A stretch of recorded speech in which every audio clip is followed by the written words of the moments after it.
Unmute.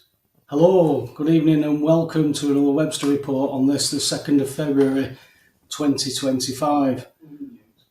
Hello, good evening and welcome to another Webster report on this, the 2nd of February 2025. Why am I hearing myself?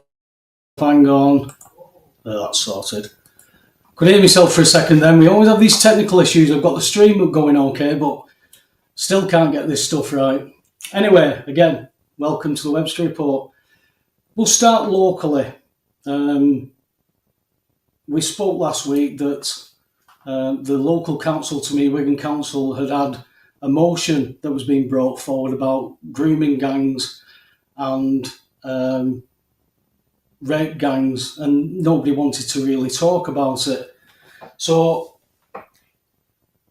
that caused a bit of a furore. It went all over social media. There's been apologies brought forward, then meetings brought forward, and it's going to get heard again. And people are actually we've heard that there's pressure being put on these people. Now, this is at a local level.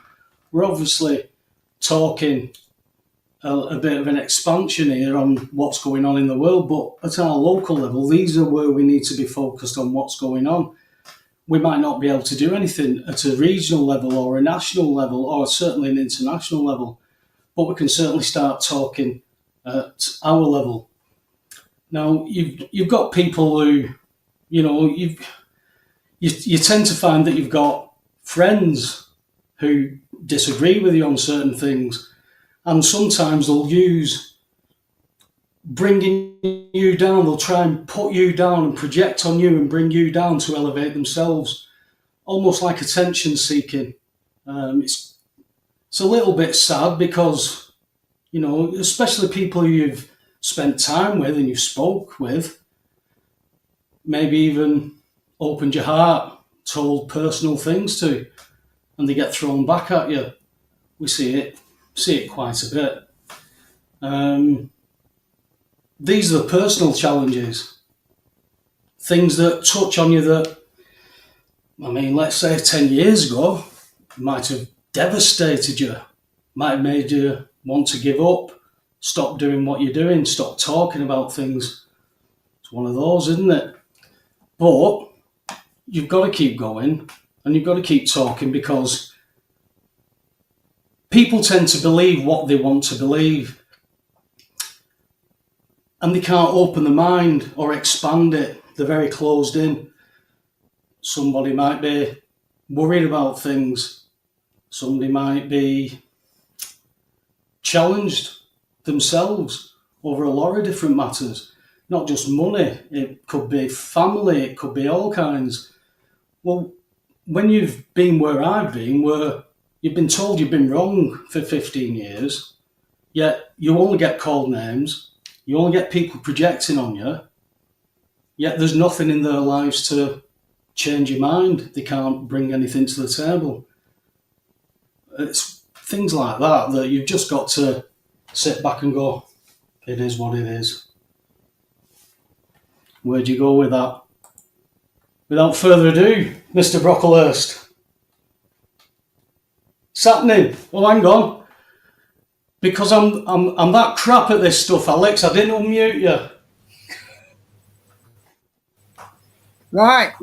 I can hear you now, son. So, yeah, I'm just looking at a few comments in chat. So I'm not gonna lack discretion, but let's grab the bull by the horns, because that's right. So we've got a comment here from Jimmy.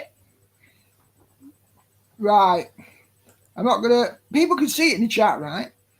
But let's just look at the pushing of religion and the doom mongering, right? We'll cut the you bit out.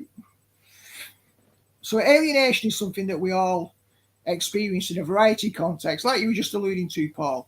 We're all capable of alienating each other. Karl Marx talked about the alienation of workers. Karl Marx talks about the alienation of the worker because of capitalism. So you can actually be alienated by systems, by mass systems, and early capitalism. Marx talked about, and this is a segue to somebody else, another great thinker who's German. So he talked about alienation, and he talked about the principle of Adam Smith, basically, which was the division of labour, that the most effective way to produce efficiency was to have a production line that's highly specialised. So you break down tasks into little simple tasks like nuts, bolts, screws. So one conveyor belt, and you have it now. There's a place at Bolton, I don't know if it's still there, it was called Park Cakes after Warburton's. You'd have people putting cherries on top of cherry bakewells, right, on a production line like this. Cherry, cherry, cherry, cherry. People getting the picture, I'll do it again. Cherry, cherry, cherry. Yeah, I'm not on repeat, actually. Cherry, no, sorry. Right, so you get the picture. And basically Marx's idea was that alienation kicks in because you're alienating the worker from his work. You're producing mind-numbing, routine, repetitive activities in the name of efficiency. So alienation is something that systems can produce. We know we talk about estrangement, which is a similar word in relationships where relationships break down. So, and the Christian dimension, of course, or religion, or there can be negative mindsets that come from religion. So the whole concept of, say, being judged or judgment or even punishment for sin, or no matter whether you see it as a punitive act by God because he's like a petulant child, like some people, he's like an overgrown baby and he just punishes people because he's got a deficient ego. People psychologize God. Or because it's an act of constructive, productive discipline. The bottom line is there can be a heavy side to religious mentalities, faith mentalities that are adhered to. Yeah. However, if we cut, say, Christianity out of it, you've got the golden rule that Jesus talked about in Matthew 7, but you've also got it in other religions. Some call it the silver rule. Some say, do unto others as you do unto yourself, which is the positive formulation. The negative formulation in other spiritual traditions is often, do not do to others what you would not have them do to you. So it's more about preventing negatives, but you can also see it as a proactive cultural replication of positives where you pass on positives. What you wish to see grow positively, you expand upon by embodying it yourself. So it can be negative in curtailing undesirable consequences or outcomes and positive in propagating positive ones. So a good example, Immanuel Kant developed the categorical imperative from the point of view of moral philosophy. And what he said was, if you've got an individual moral principle that works for you and you universalize it such that it became a universal law that everybody abided by, that will be the measure as to whether on a personal level it has value, because you can universalize it without causing harm and maybe producing something productive. So if we take two opposites from the Ten Commandments, thou shalt not kill. Now that would be an example of a categorical imperative, thou shalt not steal, but let's just say thou shalt not kill. The consequence of me saying thou shalt not kill, universalizing it to an abstract principle that applies to everybody, would mean that nobody would kill anybody else if we fulfill that rule, which means nobody would die at the hands of another human being except by accident. Now, if you reverse that and try to universalize the principle that said thou shalt kill, then the logic would be that eventually there'd be one man or woman left standing, because we'd all be instructed to kill, and we would all then go and obey that law, universalize it, and kill everybody else until the last two, King Kong versus Godzilla, the two mighty gladiators at the end, one would vanquish the other, and then have a very interesting, lonely life until we carked it. But that's the opposite outcome. So you can see the difference between a categorical imperative that's valid, thou shalt not kill, and we know in common law, do no harm's another one, compared to thou shalt kill. So we don't need religion, Christianity, spirituality. You can extract these as principles of moral philosophy. And Immanuel Kant himself was somebody who tried to recast the whole of Christianity after the work of David Hume, the naturalist philosopher. He took some of Hume's principles from natural philosophy, which gave birth to things like psychology, sociology, because he said the whole of the world is natural, including the human brain, the human mind, so everything can be subject to natural principles. Break it all down. There's nothing exists outside of that. And because of the profound implications of what David Hume said, people like Immanuel Kant ran with it, and he reinterpreted the whole of Christianity in non-metaphysical terms. He took the supernatural out of it, Kant, and he just said, if we could reduce it to a set of moral principles, what would it be? Categorical imperative, bit like the golden rule of Jesus. So I thought it'd be an interesting experiment. Obviously, I've, taken that little comment there that Jimmy made in the chat. And I thought, well, let's do a constructive exercise of imagination and imagine, let's have a discussion and let people in the chat be contributing and saying, what kind of categorical imperatives work for me without any religious frame, without any reference to God? If we just had a social contract, what are more productive ways of propagating the positive than propagating the negative? Because obviously what Jim said at the beginning, he's talking about the aspects of doom and judgment that might come from religion. But we also talked about the negative, like curbing the negative is one aspect of the categorical imperative, like do not kill, in other words, stop murder. But there's the positive aspect as well. Like if I bless my neighbor, if I talk to my neighbor, if I communicate with if we made a categorical imperative that every day you spoke to your neighbor, we might not have to say with a fairly regular basis, look, talk to your neighbor, get to know your neighbor, speak with them, speak your truth, because we'd have a categorical imperative. And just imagine it was like a book, like a Bible, but it was a moral philosophy Bible, and it only had one rule in it: speak to your neighbors every day, talk to your neighbors every day about what matters to you, and everybody lived that rule. We don't know what would happen. There'd be no prescriptions about what you should do, but everyone would be communicating with the neighbor, the people closest to them. And at least that might produce something positive, because half the time our problems come from a lack of communication. And I'll just leave it there at that point, because I think there's a debate to be had about how we do constructively build things up by having principles that we are true to. Well, the thing is, like I've always said, Alex, the imperative was, I've never been religious. I'm still not religious. That's why there's ridiculous comments being thrown about. Never been religious. What I found out was what is said in the Bible is completely against all religions, and all religions say that the Bible isn't true. Considering that everybody who follows these religions all pay bills, what they shouldn't, then you've got to bring that conversation forward, and somebody has to have the balls to stand up and say, hey, we shouldn't pay this. Look at this in .gov.uk. Now, if you don't understand that, that's one thing. But to sit around and cry about it and then shout at others and say, you don't know what you're talking about, you don't this, blah, blah, blah, that's completely, it's like an irrelevant conversation. If you need to be relevant by shouting at other people over something you don't know about, I mean, I can't remember how long ago it is now where we said we wouldn't turn this into the gospel show. But that's how it happened, because everything that's out there joins these dots. It's not that I ram it down people's throats, because guess what? Click and you're off here. If you're here watching it and you don't like it, what are you doing here? We said it, me and you would sit here on our own. We didn't care, because at this point we needed to put something out on a platform, because what else do you do? I've stood in a court against barristers, against QCs, against judges, against big firms, against banks, and I've seen what they do. Where were all these people who want to nitpick about things? It's one of them. It might have got boring, but it's only boring for some people who either don't care, ignorant, or have got many, many other issues to deal with.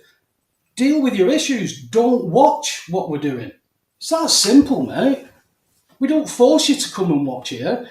I don't sit here, you don't sit there, Alex, asking for money or do this or do that for me. We come out here on our own time and we talk to people who want to hear. If they don't want to hear, they just click off. Yeah, I don't care how many clicks, how many views we've had. We do the show, we get through the week. It's quite easy. What I'd say, right, is if, right, the Old Testament and New Testament are vastly different. Within the New Testament, there's the Gospels, which is the basic account. And then you've got the epistles of Paul and other bits and bats. So we know there's a kingdom of God principle, kingdom of heaven principle. Jesus talks about it, Paul talks about, and it becomes connected with the church. Now, obviously, the whole point here, the salvation message, is reconciliation. So ideally, God's ideal blueprint for all of us is the opposite of warfare. It's the opposite of Cain killing Abel. Now, we can tear each other down, all of us as humans, quite apart. Again, if we took out the overt spirituality out of it and just said that Christianity as a spirituality didn't have any moral overtones as such in a traditional moral sense, thou shalt do this, thou shalt not do that. Those things which are productive, it's not about, that don't kill somebody else. Realistically, your own desire for self-preservation should mean you shouldn't really aggress against others who are capable of aggressing against you. You shouldn't have to turn it into a moral law. But a lot of the time, this is what we have to do to control the negative aspects of human nature. But we have to get real about that and say, is it preferable that two people get into a slugfest and one tries to kill the other, quite apart from any spiritual framework? This is an example of the categorical imperative again. Or build each other up, get around camaraderie, get around the campfire, sing songs together, celebrate their existence, breathe the air deeply, enjoy the aromas of the forest. I mean, it should be prima facie obvious what the desirable position is. That those things where we get on, we work together. If you look at how many problems there are in the world today, and I'm totally cutting out all spiritual and religious frames here, just on an obvious level, that's why I went to Kant. Is it better for us to tear each other down or build each other up? You don't need any religious framework. It just so happens that the kingdom of God and the kingdom of heaven in the Christian vision just states that rational principle in spiritual, metaphysical terms as a truth that's revealed. But even if it hadn't been revealed, it would probably be necessary for humans to invent that, which is what Kant's saying, as a social contract to ensure, because if someone comes for you, right, then you might decide you've got to kill them first proactively. And we've got a lot of that stuff going on in the world now. If you look at knife crime in London, once people start getting paranoid because they can't walk the streets safely and they're worried about the clothing that they wear, or if they're in a certain gang or might be perceived to be in a certain gang or follow a certain football team, that they could get knifed by someone coming up behind them, suddenly their life's finished. Everyone would be living in fear. Everyone would have a low level of trauma, and we don't need any religion to explain that. So it should be prima facie obvious as soon as you become a conscious human being, right, that you should not want to destroy, simply because it's counterproductive. It's creating a culture that could rebound back onto you. I don't think that's particularly difficult, right? So I think that should be our bottom line. So discussions of spirituality, faith, religion, people's take on it, because we could, right, you can see me and you, Paul, if you want, anyone could, as salesmen of Jesus. Right? You could see as a salesman of Jesus. I could never have mentioned Jesus, right, ever, from the beginning, from when I first started broadcasting, and just functioned as a moral philosopher. I could have taken all the underlying rational principles of the kingdom of God from a Christian point of view. I could have removed all of them so nobody had even the slightest clue that I had any Christian leanings, and I could have just presented the ethics as a moral philosopher. And I wouldn't have been saying much different substantially about how we should live. I just wouldn't be ascribing glory to a creator who said it's in everyone's interest to live this way and there's a life beyond this one. Apart from that, in terms of successful living, I believe Christian principles, if applied, just like the categorical imperative, produces better results than it would if you didn't have it in place. So there's two levels of the argument. One is that the old Sunday school argument about religion. It socializes kids. It improves the culture, the quality of society when kids are trained. It says in the Bible, bring up a child in the book of Proverbs in the way he should go. When he is old, he will not depart from it. So just on a social level for society, being built up and instructed how to treat each other properly, that's one aspect of it. And the other one is a personal faith perspective, questions about eternal salvation, which everyone could argue about all day. This text is right, this text is wrong. You've only got a person's testimony to, I believe this. Well, why do you believe it? Well, because when I believed it, I prayed to God and this happened. Everyone's entitled to come on and talk about the profound experiences that they've had. We wouldn't exclude any of them. So I think we need to welcome dialogue, and we need to just keep in view that we're looking at productive outcomes here. We're living in a very difficult world. Whether you embrace Christianity, the faith or not, or you have another spiritual tradition that you're coming from, let's have the discussion and let's build each other up. Well, it, see, there's an ongoing process with all that. I mean, you mentioned taking the religion out of it. You speak to people as friends, and then all of a sudden, those things that you've spoken about can be used against you, and it's thrown in your face. There's no need for it, and it's hard to pinpoint what it actually is. Now, it's no, there's no mystery here. For 15 years, I've gone through some hell. You know, I've recovered a bit, and then I've dropped a bit, and I've recovered again. But to say that you can't, throw in your face that, oh, you can't leave your house and this, that, and the other, people don't know really what I've gone through. People don't know how much I've overcome things. People don't know what therapy I've been able to do. I certainly don't need to go and sit with a woman who can swear more than I could to get to those root causes, because I've done it. Does that mean I'm cured? Does that mean I get up every day and I'm fine? No, it doesn't. No, not at all. It's an ongoing process. I don't think anybody goes to 2, 3, 4 therapy sessions and then is cured. What it does is it opens all these doors up. The problem that you've got then is you've got to take responsibility for all that. If for some reason that you've got something against somebody and you project onto them, who should take responsibility for that? I'm sat here doing my thing and getting through my life. People call me names all the time. It's off, water off a duck's arse, mate. It really doesn't bother me anymore. But once upon a time, I'd want to defend myself. What's the point? All you can do is point out what's going on. It's one of them. People say, I judge people. Am I being judged? Am I being judged? It's one of them.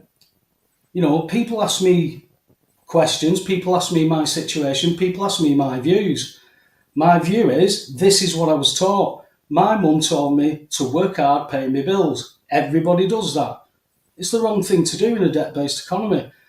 We can joke about it, we can laugh about it, but all our bills are going to go up in April. 32% allegedly on water bills alone. So it's one of those things.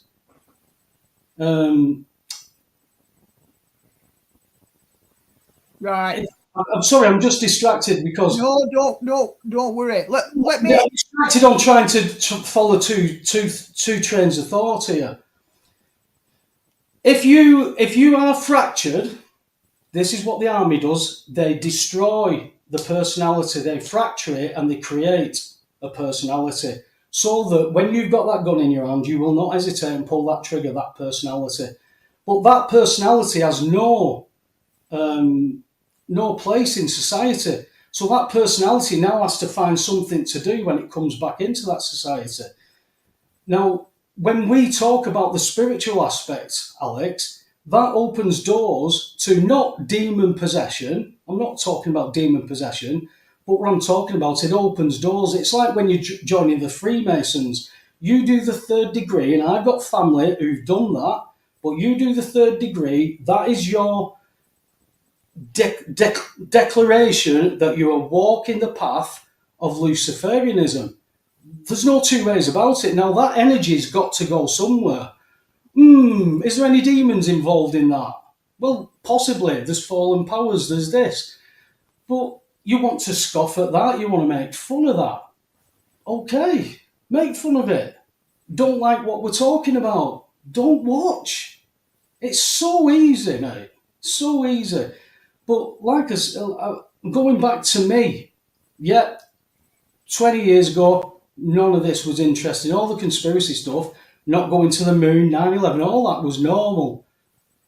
But when you join all the Freemasons, all the Jesuits, all the education system, all the banking system, all politics, all this stuff, it comes down to what's the truth. Well, we've got to look at it all. You said it earlier. We can be this focused, but here is not where it all is, because this is where we stay.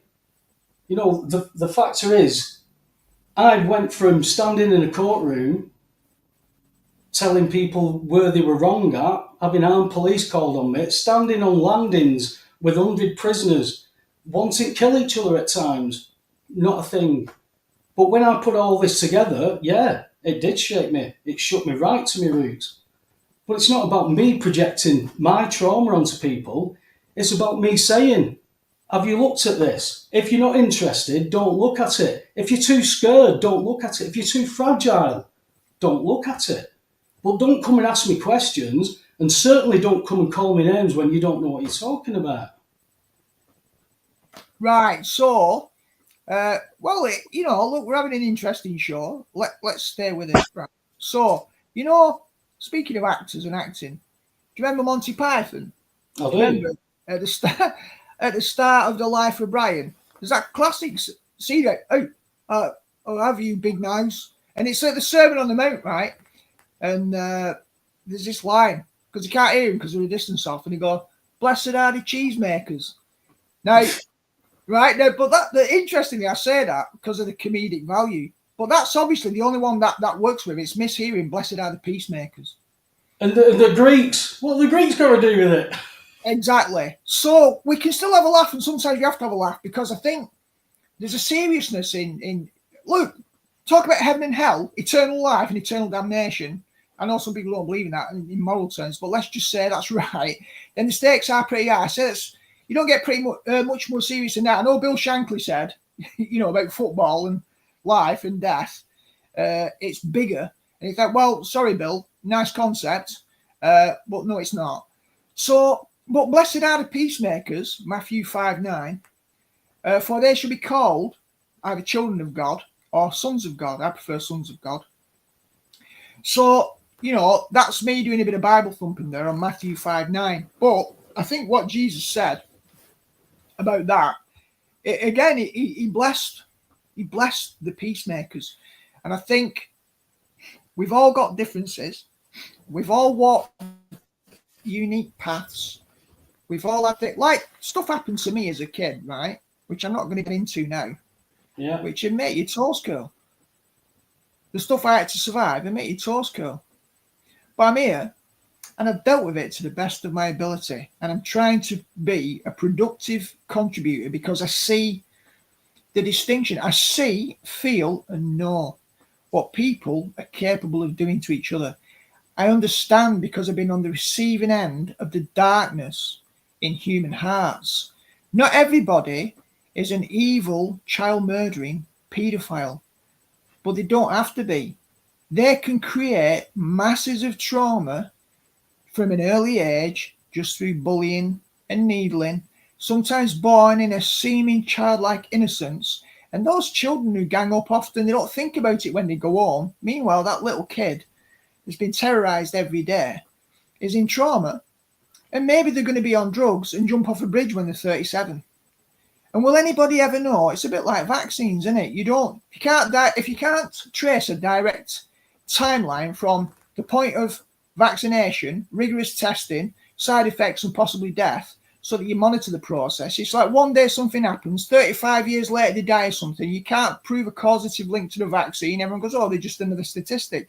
There's countless kids walking around there, out there, wounded, who commit suicide, especially men, in the 30s and 40s because of something that happened when they were dead young that everyone's forgotten about. Maybe some people never even knew about, but that kid and the abuser. And then they go and kill themselves or they damage other people. And this is what we're all passing on to each other. So regardless of the how-tos and wherefores, at the end of the day, I think this is a core of the Christian message: grace, mercy, forgiveness, the things that actually can change the human condition, that is honest about the condition of the human heart and the human mind, its capacity for depravity without pointing the finger. We can get into pointing the finger because we have the finger pointed at us. Yeah. And that's easy to do. And this isn't about blame. It's not an attack on anybody. Let's get honest about the human condition. Do we need each other more than we need to tear each other down? You can have a doctrine of sin about that, or you can just have a view of the social contract. What's more productive? Right? And I think we've got to try and stay on that script, despite any differences between us, because there'll always be differences. Even two Christians can have radically different perspectives, right? And Jesus says, look, if you say you love God and you hate your brother, you've missed something. And that's between Christians. So clearly that teaching would not have been brought, especially in the first epistle of John, unless there were Christians walking around claiming to follow Christ and hating on each other. So, the logic was pointed out. So to me, love your enemies, pray for those who persecute you. Be different, hold to a higher standard. That's what we've got to do. But these things will arise in life because life's hard anyway. It's never been harder than this than I think anyone in living memory can acknowledge. Definitely. So we've got to make fundamental and crucial decisions about how we're going to move forward productively. That's my view. Without any judgment or condemnation of anyone, we're on one big ship together. It's either going to go down together or not, in earthly terms. And so what do we want to do about that? And I think everyone makes decisions about that. And when Marx talks about alienation, we have a very big system that's designed to alienate and demoralize most of us now. So we have to know who the common enemy is. Whether you call it the oligarchs or the satanic hater of God and God's creation, doesn't really matter. If the oligarchs are simply marionettes being pulled by the puppeteer, and that's Satan, you don't need to have the Satan. Get rid of Satan if you want. Just focus on the oligarchs and truth. It's the same picture. Plato's cave. You see the shadows dancing, but you can reason from that there's something else going on behind what you can see.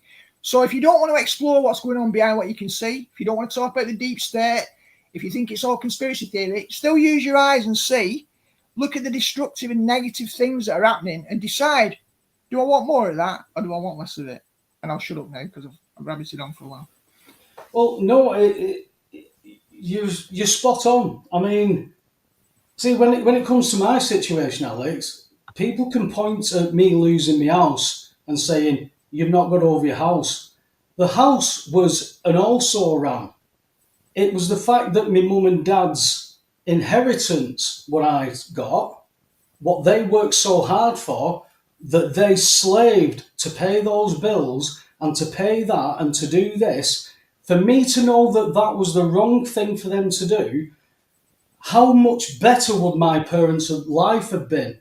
So that makes me think about that. It's not about the loss of the house. Yes, 15 years ago when I'm in court and I've got armed police surrounding me and they're taking the house, that's a traumatic experience. It's a little bit more than just daddy issues. You can sit on your own and do your daddy issues, but when you go into a courtroom and trying to fight for your life, you don't need that thrown back in people's faces. You don't. I had a friend who said he would have parked up outside that girl's house and just stared through a window every night after work. That would have been, what would that have done? It wouldn't have done anything. Got him arrested for harassment. Exactly. So there was no point. So what people's opinions of something that I've done, those spectators, what they've heard a little bit of, they can't do anything what I've done, but they can project what they're going through onto me. So it comes down to their issues, what they're projecting, for some reason, which is quite random. I do my own thing. I don't get involved with people, me, Alex. But people have asked me opinions. I've sat with people, bought and bruised, donated for them, give them a Bible, but now it's all too religious, and I'm ramming it down people's throats. Something's changed somewhere. Has demons been triggered? I don't know, because it's all about demons, isn't it, Alex? Apparently. Well, someone's not very happy. Tough, innit? Life is, get a helmet, do whatever, I don't know. But to say that, it's like me coming to your house, knocking on your door, opening the door and saying, I don't like you, Alex, I don't like your face, I don't like looking at you, I don't like talking to you. What are you here for then? What are you knocking on my door for? And it could be, you've had this, friends, same thing, you're my friend, what are you doing this for? There's no answer. So, at the end of the day, it's like you said, without the religion, are we here to tear each other down or to build each other up? I'd like to think that we're building each other up. If you think I'm judging you, I think you need to either speak to me and ask me, am I judging you? Or why do you think you're being judged? Maybe it's conviction of you, because I've had that. You know, I know when I've done things wrong, and I still try and do it. In the past, I've still tried to do it, but I know it's wrong. Now I don't do those things. What's the difference? All I can say is I was born again. I was saved. It changed my outlook. It changed me 180 degrees. It changed how I at least wanted to interact with people. So I wouldn't just react like I normally reacted. I normally want to defend myself. But do you know what? When you're being attacked and you don't know why, what am I defending myself for? Hey, there's something else I'd add here, mate, because I believe in honesty. That doesn't mean I'm not normally honest. But I just thought that because, you know, people's imaginations. When we met again, we'd met briefly at Bolton Freedom Advocates, about 2014. Then in 2015, that went south because of political intrigue, unfortunately. It reconvened in a different form. It wasn't very successful in maintaining itself. It limped around, kind of got destroyed. People went their separate ways. But at the end of the day, we had all that stuff in 2019, E201, and basically they did this, you know, prep for what was going to happen if they had this outbreak, and lo and behold, as we know, they had an outbreak. So at the end of the day with that, we then came to in 2020 unexpectedly, and there were 8 of us in a steering group to do the common law serves basically to the police. So we got to know each other again, and when we met up again, in the meantime, since I'd last seen you, you'd become a born again Christian through the experiences that you spoke about, which was in 2017, since I'd last seen you. I'd had my experience. I forgot that. I wasn't a Christian when I first met you. I forgot that. So exactly. So after the Ouija board experience that I had when I was away at Polytechnic in 1987, which really made me question everything, I had my Christian experience and then went off the beaten track, exploring all kinds of other stuff because the church was corrupted in my experience. So it wasn't working for me. So our stories are poles apart on that level. Yeah, we met the first time around truth. Next time we met purportedly again about truth. But then when we got talking, we discovered the Christian component that we now had in common that wouldn't have been there the time before. Now, from that, we then went our separate ways a little bit again, got on with life, but we still maintained some, you know, occasional contact, and then it just sort of kicked in again. And that was different again, because I'd come closer or more back to my original path, coming full circle. So it was a timing issue. Now, well, as I look back, and this is when Jesus talks about, by their fruit you shall know them, right? So when a fruit grows from a seed, and it doesn't just go from seed to fruit. There's a bunch of processes that are organic that lead to that seed basically germinating, growing into a plant, the plant developing flowers, usually, flowers becoming berries in many cases, or becoming the fruit. And then eventually, it's not ripe at first, and only when it's ripe, it drops off the tree. The point I'm getting at here is we have that process going on. And as I look back, I could have looked at the difference between our two paths and where we've been. And I could have said, oh, I've been a Christian a lot longer than Paul. So I'll take some moral high ground here. But actually what had happened is you'd gone deeper because while I'd been aware, you'd gone in very deep. Now, what had happened was, regardless of what anybody else might have made of that, because you weren't attending church, you had the same problem sitting comfortably in man-made institutions. So you did your own diligence, your own study, you went very deep. And I developed a comprehensive framework over a long time. I'd done 2 theology degrees, I'd explored all kinds of stuff. I explored astrology, all the Eastern spiritualities, philosophy, psychology, the works. Yeah. That's why I have this pattern recognizing mind that can connect these things. Yeah, no. Because you went deep in those ways in scripture, you brought me back to Strong's Concordance one of the last few times we met, right? Looking more closely at the words that are used, things that others might consider to be pointless technical distinctions between Satan and Lucifer, right? which are actually very important biblically. But most people go, oh, that's fringe. The gospel's about being saved from Satan, from the enemy. It doesn't really much matter. Now, the point is, I'd say looking back, since you become a Christian and then we develop contact again, Yeah. what's happened is the number of things that you focused on, I might initially have thought, well, that's not my vantage point, right? So I'm going to discount that. And maybe at first I didn't have the bandwidth to consider it, but all I can say is that regardless of what anyone might have made of where you were coming from, and no matter what I might have thought, having been on my path, as I look back, and this is why I talk about the maturation of fruit, over the last few years, I can see that many of the significant things that have opened up for me in my life have been because of the connections that we've got and the emphases that you had. So it might be the Book of Enoch, which I wasn't like dismissive or antagonistic against. I believe the Apocrypha's got a place, but I just wasn't giving it attention. But through time and discussion and you persisting and bringing things to me, I looked at it and it became a vital part of the next stage of my thinking. And so the book I've just produced, the third one in my trilogy, basically has got big references, but without mentioning Enoch, to a lot of the stuff I took from that. I could give several other examples. I'm not going to overlabor the point, but as I look back, I can see that whatever you were doing, and no matter what I might have made of it from my vantage point, no matter what opinion I might have had about, say, the objective truths we were talking about, they all came through to me as very important, as 4 or 5 key emphases or 3 or 4 key introductions. I go to Leicester today, to that church once every 3 months, because you introduced me to it.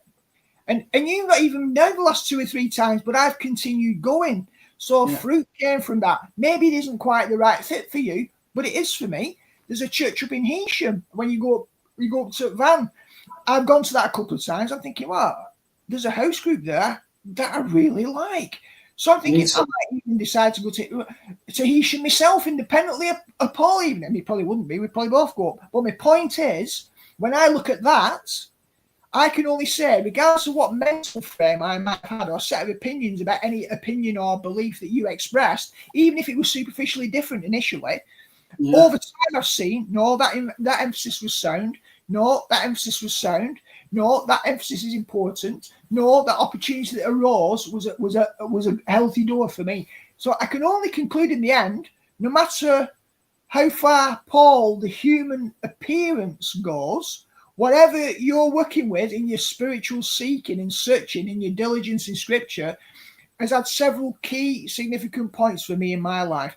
And I would like to hope, I'll not speak for you, that maybe my presence in your life has had certain similar other aspects that have benefited or brought something to enhance your experience. So if we've got that going on, you can't deny that because it's concrete, it's in your experience. It's been mediated through that connection with that person. Well, you don't get stuck in your own echo chamber. You actually speak the words to somebody who isn't ignorant to what you're saying. They understand what you're saying. They know. It's like randomly. You brought up the Lucifer verse, right? Yeah. So I saw John T in the chat room earlier, and I was speaking to John, and he's never thought of it. He's read that. Lucifer, son of the morning. Everybody knows that that's what it says, but nobody has said, well, what does it mean? Lucifer, son of the morning. What's the morning? What does that mean? So that's where I went to the lexicon. I went to Strong's because all the scholars use it. This is perfect. It'll show me the Greek. It'll show me the Hebrew. So it's like we said before, Lucifer, son of Shakar. What is Shakar? An ancient god worshipped as a god in ancient Canaanites. So this is a fallen entity. So this is an angel that decided that our women were fit and he was going to have some. Lucifer is the offspring of that union. That, when you break that Bible verse down that everybody reads, everybody can quote, but when you break that down, he's the son of Shakar. He's the son of a fallen one. If we take that as the son of a fallen one, we are talking Nephilim. We are not talking a fallen angel. Therefore, Lucifer cannot be Satan. Now, Satan wanted two things: for us to believe he didn't exist, and if that wasn't possible, for us to believe it wasn't his fault. So if we put Satan in a courtroom and everybody says, yeah, it was Satan, it was Lucifer. Well, hang on a minute, which one is it? Well, he's Lucifer. No, he's Satan. If you call him Lucifer, he's a light being, and the Bible says the devil comes dressed as an angel of light. So there's the clue. So, but you could even conflate that. If you was chubby checker and good at twisting, you could twist that to say he is Satan. But when it says son of Shakar, Satan is not the son of a morning star. No. These morning stars sung at the beginning of creation. Well, Satan was already there as the seraphim around the throne. So we've got to be realistic and let the text tell the truth. It also says, when he said, I will ascend and be like the Most High, he wasn't already there. I'm going to get up there and I'm going to show God what for. And when he tried, what happened? Smoked down to the sides of the pit. That's where Lucifer is. Satan isn't there. Satan's battling. So Lucifer's in the sides of the pit, and in that same verse it says, where men would narrowly gaze upon him and say, is this the man that shook the earth? The man. So this is not Satan. It's very clear when you break that down, but so many people I know read the Bible. But I wanted to read the Bible and then read it to understand it, to understand why everybody believes these certain things. So if you're a Catholic, you can go to a bloke in a cabinet, confess your sins, and he'll tell you, right, you're absolved of your sins, go and do 5 Hail Marys and you're safe. Now, that's completely against the Bible. So am I religious? No. I'm reading what the word says. I'm having a relationship with what this book says because it's never changed. It's always been the same. Again, we get down to beliefs. I don't care about people's beliefs. You can believe whatever you want. But if you're going to tell me that the Bible's wrong or it's corrupt, you've got to give me a reason, not just because it is. Because when I got to that Bible, before I was born again, I understood the basic storyline of it. All flesh is corrupted. No man can save himself. God loved us so much, he gave us a remedy. And that remedy was his son. Because he came in the flesh, died sinless, and that was the only acceptable, sinless human sacrifice of blood that there could be. No man can do it, so no man can boast. Makes perfect sense. What I struggled with was how to believe. It wasn't anything to do with, oh, you've lost your house, you've not got over it. That's absolutely, it's so stupid, it's beyond. And it's throwing things at people. What are you hurting about so much that you've got to throw something like that at people? You've got to look inside yourself. If you go off and you're doing kinds of therapy, especially things where you've got agreements, you're failing these agreements. So what's the use of the therapy if you don't actually believe in the therapy that you're doing? We mentioned it today, Alex. Everybody needs therapy, but not everybody needs a therapist, particularly a human therapist that's got their own traumas, because I don't know any therapists, including who we were talking to today, who's a professional. And he said every therapist has got their own issues and they do it so they can fix their own issues, but they find that they can give the advice, they can help others, but it's very hard to turn it on yourself and put the spotlight on you and move forward with that. And especially when your family and friends go away from you. And people can say, see, that's your fault, that Webby, that's your fault. You pushed them away because you're boring, always going on about the same thing.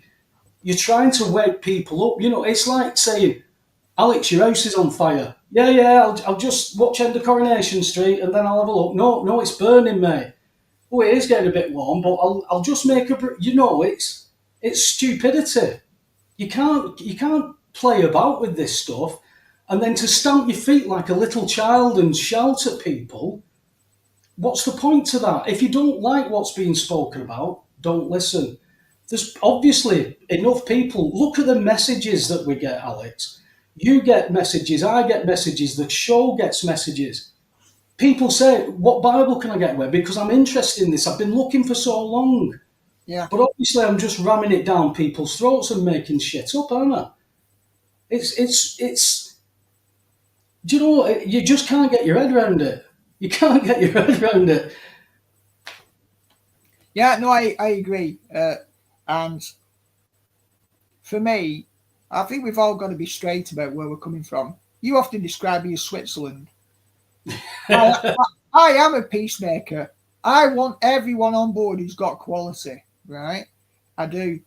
I want them to get past the blockages that hold them back, because we're all in the same boat. We've all been screwed over, and none of us want to acknowledge that the humanity in ourselves is just as capable of hurting other people as the people that have hurt us.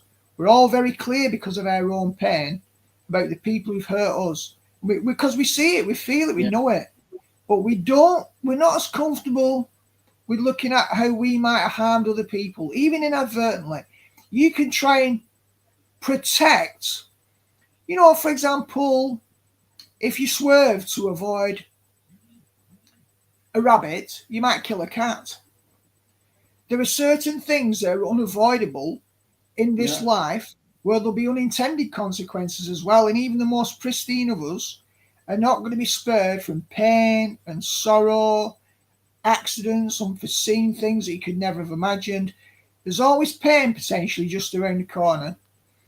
And again, we can be realistic about that, and we can seek to say, and this is what my ethos has always been the same, because I saw as a little kid how easy. You think about a little kid as the most fragile, precious, innocent thing, and somebody can just come along, some evil paedophile deciding, I want some adrenochrome, let's torture this child, so that, a bit like the cat when it chases and plays with a mouse to make it tastier. We'll do all those things so that the blood is more refreshing because we're vampiric. And that's done to some kids. And in some ways, it's a mercy if they die. Because if they live and they get no healing help, they could be walking around with a ball and chain on for the rest of their life, get into a life of criminality. Nobody understands their pain and distress. Nobody listens to them. Nobody sees the crying little child on the inside that got sold out. And then they get labelled and judged as a ne'er-do-well, as a troublemaker, as antisocial. They might end up in prison. You've worked in the prisons. You've seen many of these stories and cases where the full fruit of maturation is from an evil seed of pain, which never got addressed. So if we can't put our arm around one another, right, that's the whole point about the gospel at roots. That's the whole point about forgiveness. Because if we can't go there because of our own bitterness, because of our own pain, you can't pray the Lord's Prayer and forgive us our trespasses as we forgive those who trespass against us, because we're in bondage ourselves. If we want liberation and we want the human condition to improve, we can philosophize truth all day. We can do Kant's categorical imperative. And superficially, we'll look like we're living in a society that's doing better than it would be without it. But what about the hearts of human beings? That doesn't really change the heart of a human being. It doesn't get rid of the potentially evil inclinations. So we've all got to get mastery over our own hearts, and we can't just do it in our own strength. That's the whole point. So we've got to start with the desire to not make things worse, the desire not to tear down, and then the recognition that I'm not capable of not doing that, because on some levels I'm flawed and imperfect, and I will harm and hurt other people despite my best intention. That's why you need cleansing, purification, blood. Yeah, you need a clean slate to be pure. And then you have to maintain your conduct with determination and with discipline. And from the moment you open your eyes in the morning, you have to set your face like flint to say, I will not be taken down by the evil pollutants in this world. I will not be conformed to this world's image. I will not, when in Rome, do as the Romans do. I've got to make a choice, and I can't do it in my own strength. God help me. Thank you, Jesus. That's, for me, the only solution. Once I know that no matter what my best efforts are, no matter what my most pristine efforts to be righteous are, it'll never be enough. And that's why we need God in Jesus Christ.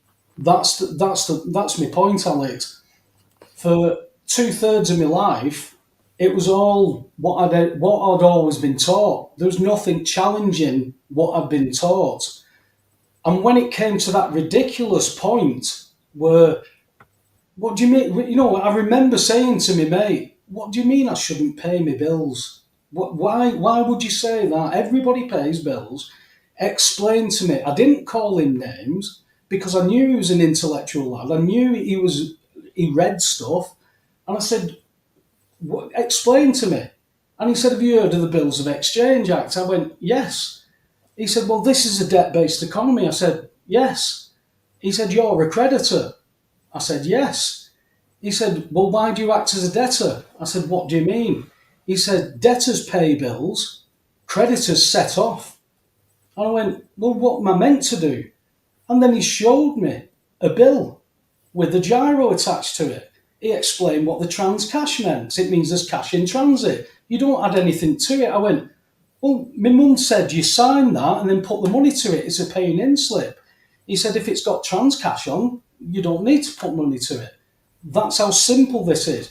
He wasn't telling me how I can sign at a 45-degree angle and do different things and change it into anything with words. He said, "This is a check. They've said you owe us this money. Basically, sign that, date it, give it me back. That's it." I went, "Really?"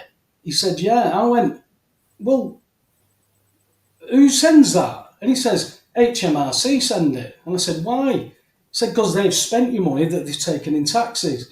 And they have to balance the books. They have to tell the creditor, this is what we've spent your money on." I went, "Well, that makes sense."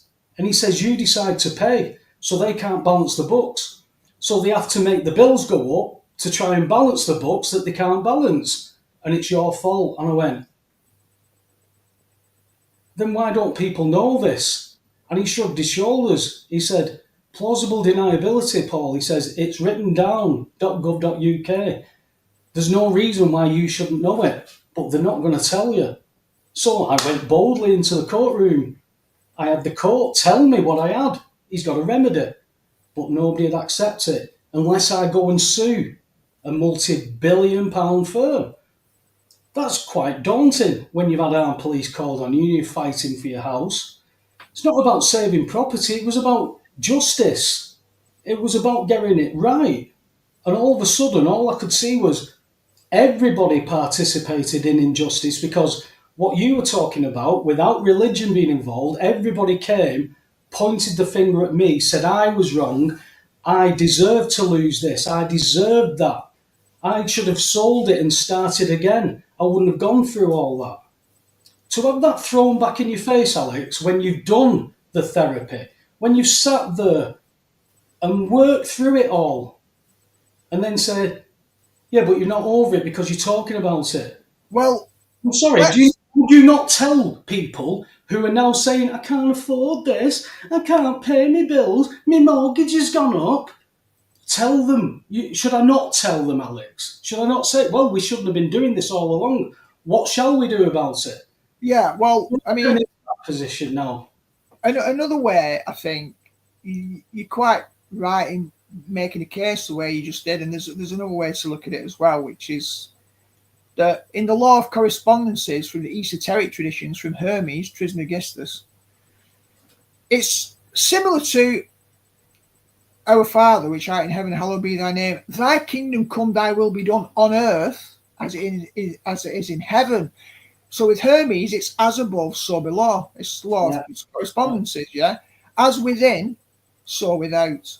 Yeah. So here the thing is, if we postulate from a theoretical point of view that the Bible is the correct truth, everybody else might stand up and go, "Well, no, I think the Quran is. No, I think the Vedas are. No, I think these scriptures are. No, I think the Tao is." And nobody can validate that claim simply by making the claim. No claim is self-validating. So there has to be something beyond the claim that demonstrates proof of claim. Now, if you've got an abstract notion up in the heavens somewhere, or some abstract notion that you think, "Oh, that could be philosophically correct, but there's no way of ratifying it," you would look for the evidence in practice. So when Jesus said, by their fruit you shall know them, he's saying, yeah, no matter what claims are made, no matter what religious garments a person's wearing, no matter what building they seem to be in, the fruit of their life will tell the story. As above, so below, making claims about a God, making claims about a devil. What will the fruit be of the devil? What will be the fruit of a God? God would want an order that works well, that reflects his ecosystem, which should work for everyone, that is not destructive, that is productive. And we would expect an enemy, a satanic figure who you could theorize all day and never prove the existence of, his fingerprints will be all over the evil. Now, if you're talking about a Babylonian system that he might create as an alternative to God's kingdom, you can see a battle of these two kingdoms presenting on earth. So you've got to look at the fruit of that. So is it better to make a case for a satanic figure that people can caricature, or to say, hey, look at how this satanic system has manifested through these people who've got a stranglehold of the structures that is harming human beings, opposite to God's intention, maybe destroying them in a number of ways, demoralizing them? Well, is that something that a loving creator God would do? Well, No. well it's creating poverty, so it's creating poor, it's creating widows because people are dying or killing themselves over it. Yet we shouldn't talk about it, Alex. That's the point. It's boring. It's boring that I know people personally who've took their own lives because of council tax, took their own lives because of the gas that they couldn't afford and they shouldn't have been paying. They decided to take their own lives over it. So that's boring, that, mate. It's boring. Yeah, well, this is my point, right? I think the logic is what you're saying is it's just a different approach to the normal one where someone will go out and hand out tracts on the street declaring the gospel message as being the only way of salvation compared to all these other religions and spiritualities.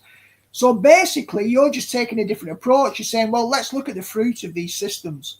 Look at the system you're living in every day, but you can't even see because it's so hidden to you, because it's buried under all these assumptions and everything that you were taught. Because people think Satan might be Lucifer, or that he has a long red trident, horns, and a big red tail. So they're looking for that, going, well, I can't see a red trident, big red horns, and a red tail, and he doesn't look like the devil card in tarot, so it can't be the devil.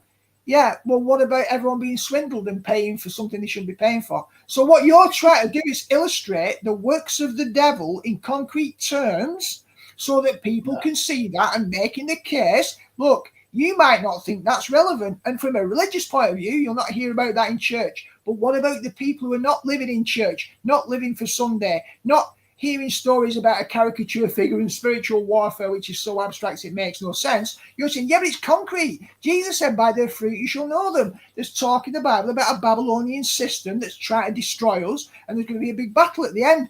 So to me, you're outlining some of those things that are less visible with concrete examples. That's why you keep pushing that. Why?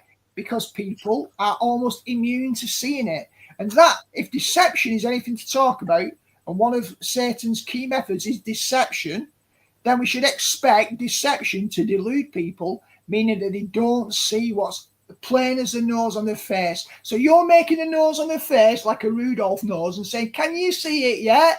Now, people might not agree with that, but it doesn't make it any less valid because that's the path you've chosen. Well, again, it's not the path that I chose. It was the path that chose you. That chose me.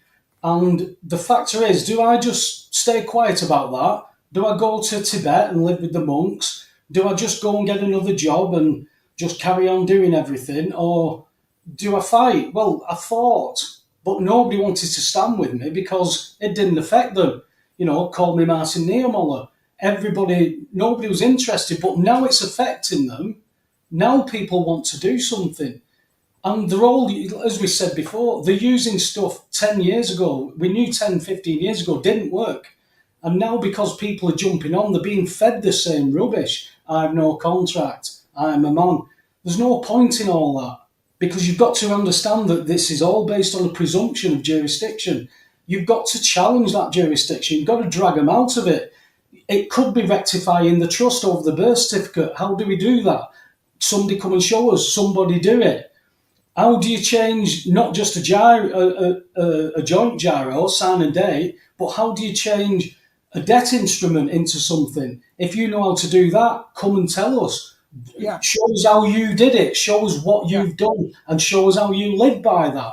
Yeah. Because everybody's got these. Look at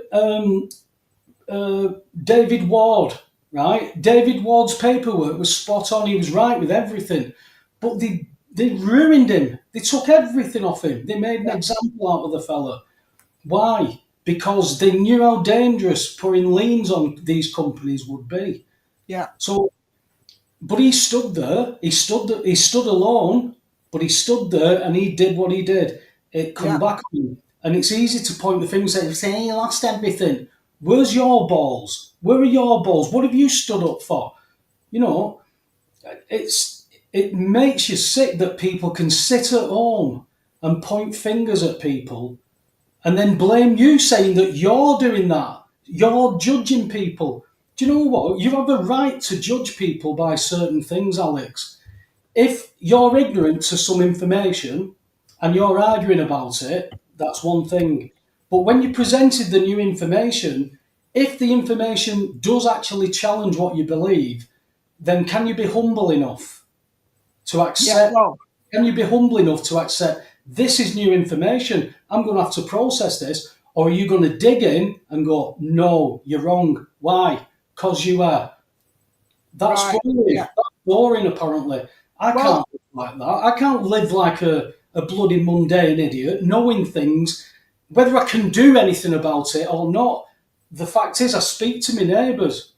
And, funnily enough, I was out my house today when I came and met you and Cole. So, you can leave the house, but, to bring up traumas that have put you in a position where you don't want to leave the house, Alex. It's very hard to have that rammed in your face for no reason. You can't put why is that happening? Why are they doing that? Why are they saying this? It's like an unprovoked attack.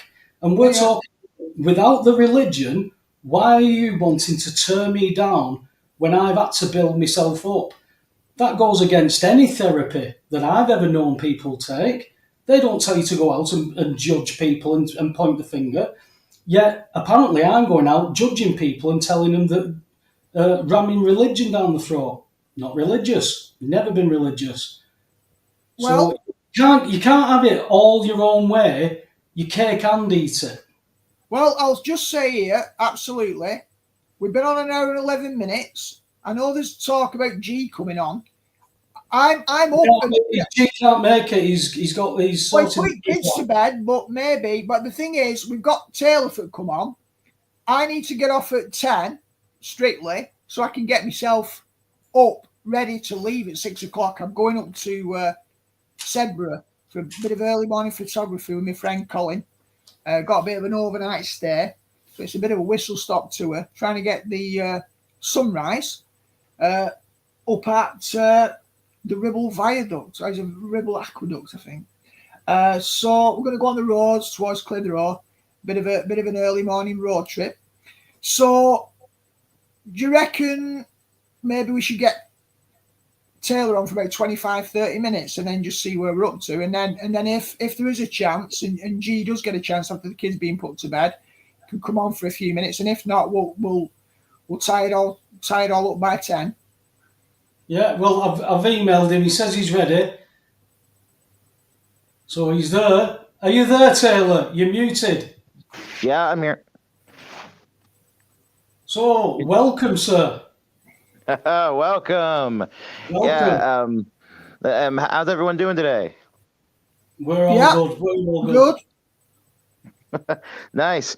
All right. I know I explained this to you guys backstage, but I'm going to explain it for the audience as well. I will not be having my camera on today because my laptop is currently being fixed. It's I was told that there was a bunch of vibrating going on with it, and there was.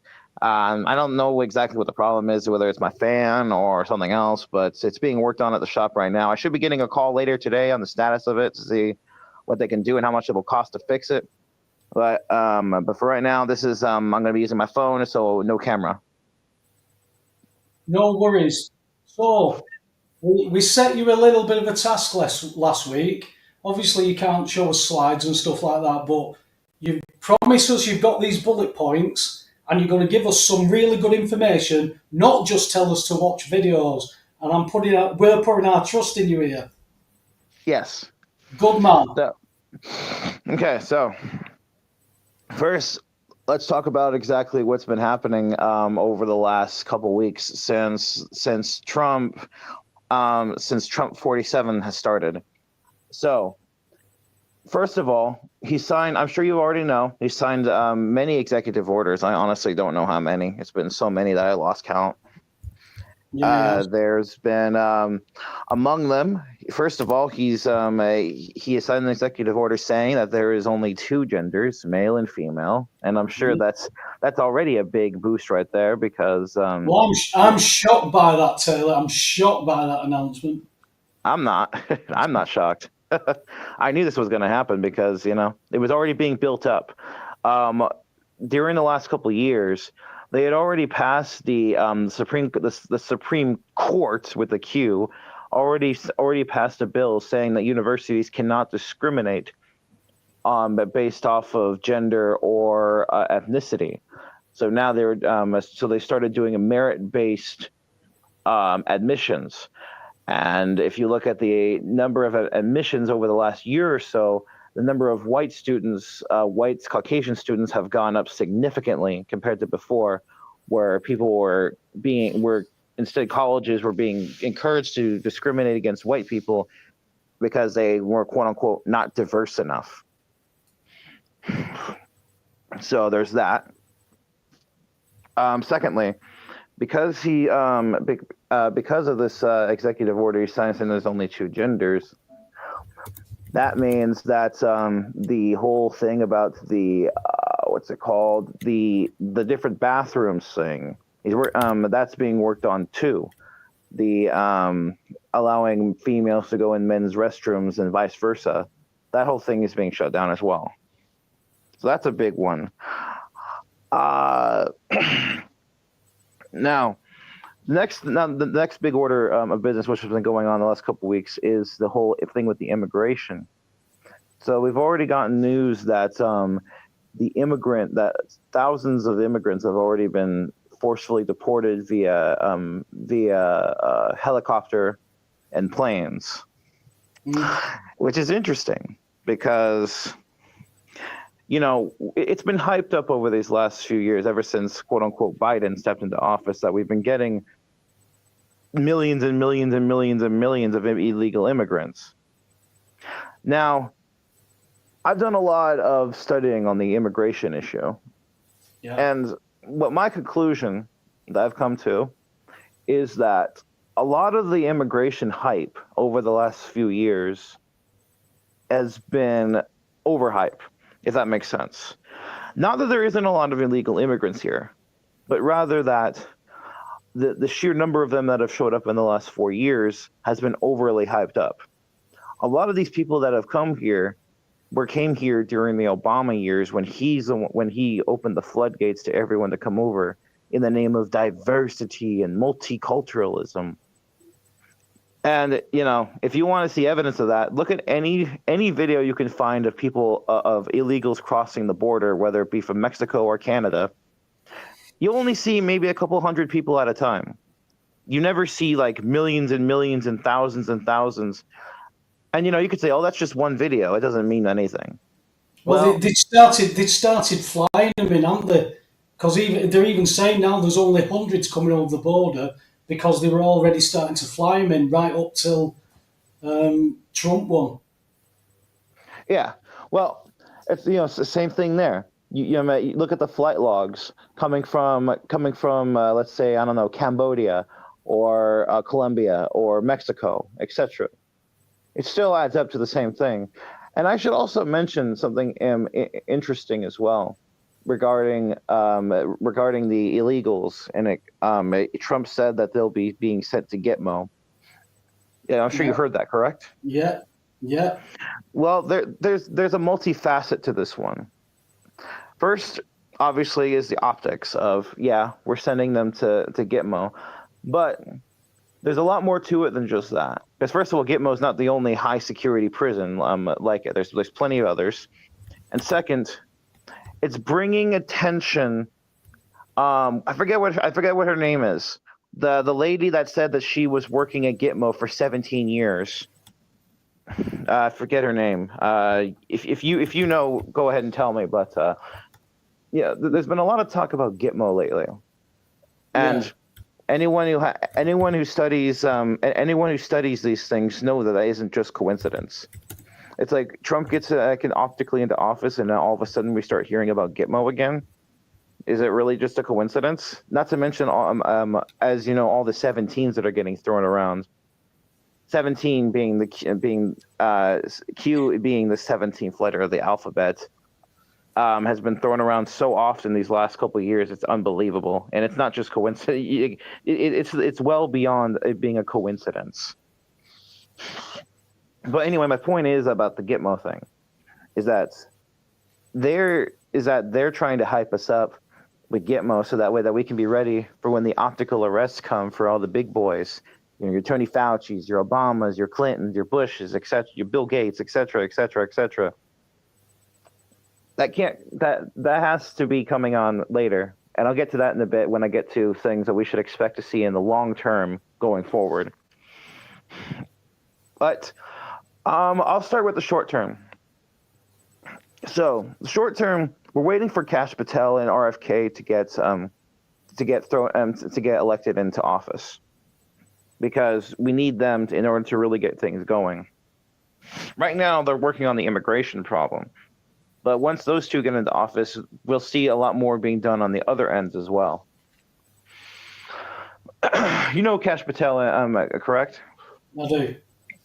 Okay, just making sure. So, yeah, we're waiting for him to get elected into office. There, very funnily, there was a hearing with him and RFK, two separate events that happened a few days ago. It was with Elizabeth Warren.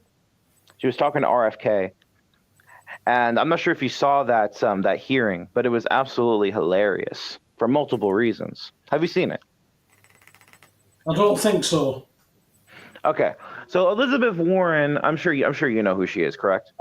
Yeah, isn't she a Cherokee or something like that? Didn't she claim she was an Indian and she's absolutely no Indian heritage whatsoever? Something like that, yeah. But essentially, she's one of those big demon rat type people. She's one of those big deep staters that's been around for forever. You know, like Adam Schiff and people like that. So she had this hearing with RFK. Basically, they were talking about the whole vaccine issue, talking about big pharma, and so normally, I'm sure you know that normally when they have these kind of talks, the deep state actors, they always try their best to try to sound as professional and as courteous as possible when it comes to presenting their side, because you know what the deep state is they're masters of PR. They know how to manipulate the human psyche. They know how to sell you a story and to get you to believe it. But in this particular case, she was screaming at him. She was almost swearing at him, and she was basically telling him to shut up, and said, "How could you say something like this about pharma," and you know, stuff like that. Now, if you pay attention, if you know about how the deep state actors act and interact in their hearings in order to sell their ideas to the public, you know, the baby incubator story, Pearl Harbor, etc. They always know how to sell it. This just came off as just childish whining from an old lady to a man who's just trying to present his point, and that's no coincidence. That's sorry, I'm stumbling over my words. This is to make the bad guys look bad. To get it's just like, say again. Is that on purpose? Because the bad guys do a good enough job to look bad anyway. Yes, this is it's all on purpose. in order to demean them even more in the public, just like they've done with Netanyahu in Israel.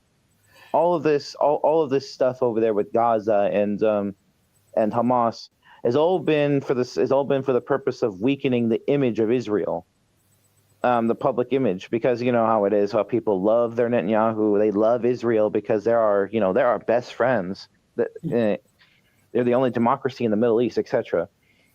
So this whole thing has been to weaken their image, and now people hate Netanyahu.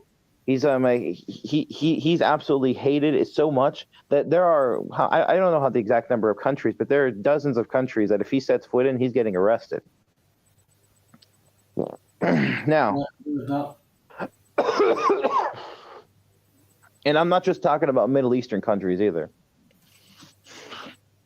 Now, I should also mention, when it comes to the DEI initiative and the inclusion, everything regarding diversity and multiculturalism, even Western Europe, even you guys over there in the UK, have been starting to diminish this, and when it comes to your schools and universities. Did you hear about that? Diminish? What do you mean diminish it? As in not, as in trying to shut it down. The whole thing when I mentioned before about how the American colleges have shut down the diversity initiative, they've been starting to do that over there in Western Europe as well. They're not doing it here. They're actually ramping up here. We've had people in high courts trying to get things like, Johnny's two dads, and how the 5 to 10-year-olds can be taught about anal sex and masturbation, being given homework to go home, and daughters to speak to the dads about orgasms and things like that. This is still ongoing over here, Taylor. But we always say that when America sneeze, we catch the cold. So what we've got now is everything's going against Keir Starmer and Labour, and UK reform with Nigel Farage, who's Trump's buddy, is getting a lot of foundation at the minute. So they're going to call for a general election, and I wouldn't be surprised if Nigel Farage ends up there, mate. Yep, sounds about right. This has been happening all over Europe. Because remember, the Q operation is the White Hat military operation is not just an American operation; it's worldwide. Because as we all know, the deep states, the powers that be, whatever you want to call them, they have their hooks in every single country on the planet, and so this whole thing had to have been worldwide. And if you've noticed over the last few years, many politicians, prime ministers and presidents in European countries have been replaced with people that are close to Trump or on good terms with Trump. For example, Argentina. What's that one country called? There's also Italy, of course. What's her face in Italy? Meloni, I think. There's that man you just mentioned in the UK. I forget. I'm so bad with names. What's his name again? Farage. Farage, yes. There's what happened with Macron in France, where he calls for an election where he didn't have to, etc., etc. This is happening all over the place. Where this is happening. This is even in Germany. You have the so-called far right group in Germany who's gaining power and has been endorsed by Elon Musk, and it's just absolutely insane, just the amount of power that the good guys are finally gaining, even in all these extremely libtarded Western European countries. Because I'm going to be honest, you guys in Europe have gotten it a lot worse than we've gotten over here in the West. I mean, in the U.S. because the deep state had their claws in you guys well before they had it in us. Not to mention World War II, of course, as well. Well, Europe's a lot further on than the UK. The UK want to be like the Europeans. If we'd have stayed in Brexit, we'd have been under the same legislative law. So it would have all been civil law. So when a man writes a law, that will be enforced in Europe. That's why during COVID, Germans were being threatened with being held down. and injected with this jab if they didn't accept it. Now, if you inject somebody with something, that's rape and battery against the will. They could pass civil law that said they can do that. Yeah, sounds about right. Because Germany in particular, I'm sure as I've mentioned before, Germany is the number one hit target on for the deep state thugs. That's the country that they've hurt the most, particularly because after what they did to the country after the world wars. So if I had to name one country on the planet that needs the most fixing in terms of culture and in terms of spirituality and the truth, it would definitely be Germany, because they've had it the worst. But even them have had they're starting to work. They're working on that, though it's probably going to be a bit of a long process, because you're talking about almost a century of brainwashing and self-hatred installed in them, even more so than in other countries. To hate themselves because they're Nazis, that whole thing. Well, if you look at Sweden, Taylor, the police have given up on 61 no-go zones because of cultural enrichment. It's the rape capital of Europe, Sweden. They invited them all in and gave them everything, and they've changed the culture in Sweden. That's what's happening throughout Europe. That's why now when people are standing up and saying, we don't want that here, everybody who says that is being considered a far-right nutter. Also because you guys in Europe, geologically speaking, you're a lot closer to the Middle East and than we are here in America. So I'll tell you what caused this issue with Europe. It was the US, because Clinton killed Gaddafi, and Gaddafi stopped all this invasion because they were coming through Libya. There's now open slave markets in Libya. Yeah, you're right. Hillary and Victoria Nuland. Oh, we went in, we got them. Yeah, that whole thing. We saw he died. Exactly. Yep. So, and the thing is they were going to do the same thing to Syria. Thankfully, that got stopped, notwithstanding this optical illusion that's currently happening with the country. But I won't go into that here, because that's a whole different topic. Back to what I was saying, though, about what we can expect in short term is the immigration crisis will definitely be taken care of here in the U.S. That's one of the first things on the agenda, because that's one of the things that people care the most about is the immigration problem. That's what Trump platformed on in his last election. So that has to be taken care of first. Once Kash Patel and RFK get in, we should see the release of the remaining files on JFK, RFK, and Martin Luther King. As I'm sure you know, Trump signed an executive order saying that within the next couple of months, that the rest of the files on all three of them have to be released to the public. No redactions or anything like that. Now, I want to address that real quick for anyone who might get their hopes up a little too high on that one. It's not likely. No, it's not likely we'll see any Israeli mention or Zionist mention in these documents. The most we'll probably get out of them is indictment of the CIA and LBJ in the assassination of John F. Kennedy. And I say that because the deep state, they always love their limited hangouts. They're fine with people like talking about the CIA or about LBJ, especially LBJ because he died so long ago.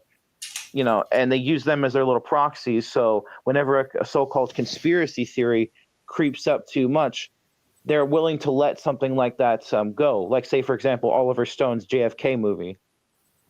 So it's not likely that we'll see any kind of Israeli mention, even though that we know that Israel were ultimately the number one people behind the assassination of both JFK and RFK. There's more than enough evidence proving that. But so my guess as to what we'll see is that what will happen with that is that we'll get the full exposure on the CIA stuff and the LBJ. And then after the Israeli reputation has been completely destroyed, at the end, then we'll finally indict Israel in involvement in the events, as well as other events like 9/11, the USS Liberty, etc., etc., etc. Because as Q said, we're saving Israel for last, and there's a good reason for that. So we'll get to that point eventually. As I always say, that's who the Antichrist leaves till last as well. Yeah, there you go. It's but yeah, I'm sure you can understand why Israel has to be tackled last, because I'm sure that goes without saying why that has to be. Yes, of course. I mean, they've, as we've said before, Taylor, when we've spoken, this is the ones who are running Israel. These are the synagogue of Satan. These are the Jews who claim to be Jews. Yeah, the they're not Khazarians. actually Jews, and then you go into again. You can't ignore the religious aspects of it, because these religious Jews, the rabbinic Jews, they teach Torah and Talmud, but they omit things from the Torah. So when you speak to Israeli Jews about Jesus, they obviously don't like Jesus. They don't believe in him. They don't follow him. They say it's all New Testament. It's nothing to do with them because they're Old Testament. And yet, when you read Isaiah 53, it virtually, when you read that to Israeli Jews, they say, "Oh, that's New Testament. It's about Jesus." Well, it doesn't name Jesus. No, but that's who it's about. Well, this is the Old Testament. Well, we've not read that. We've not seen that. So these people are not reading their own Bibles. They're not their own works. They're relying on men to tell them what that means.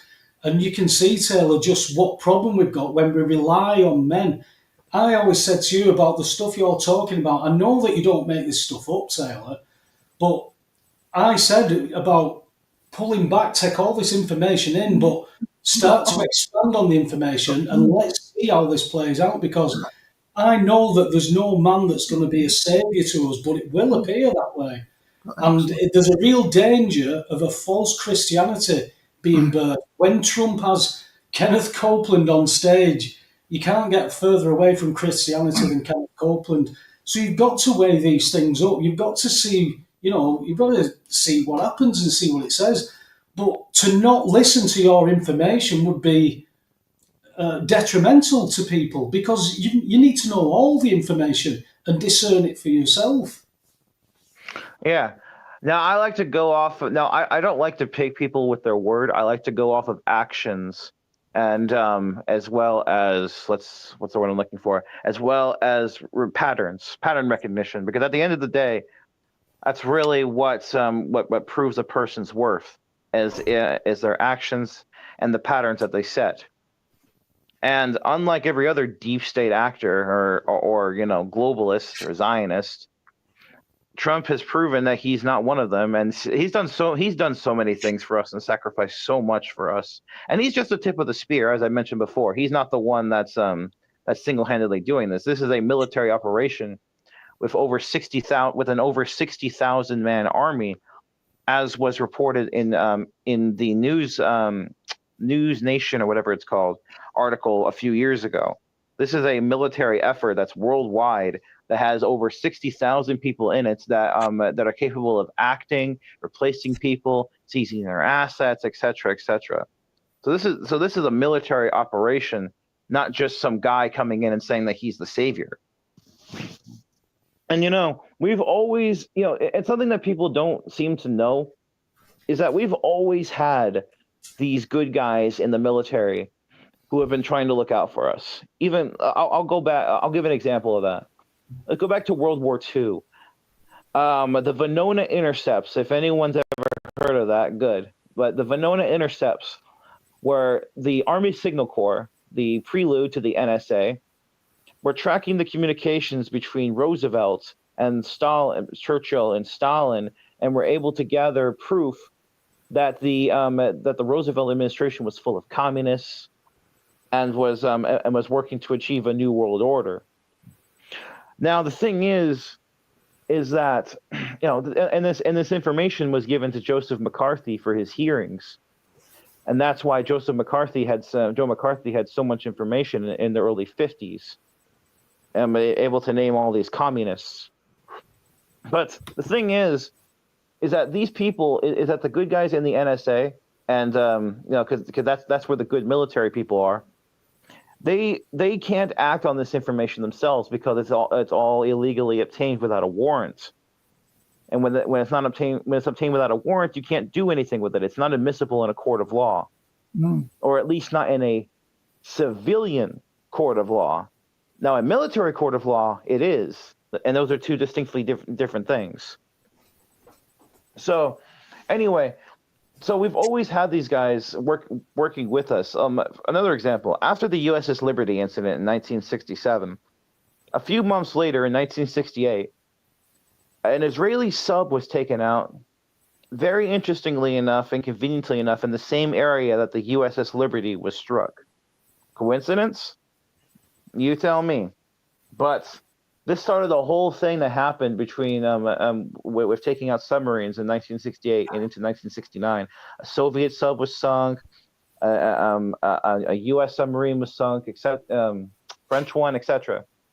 So this is a battle that's been going on for decades.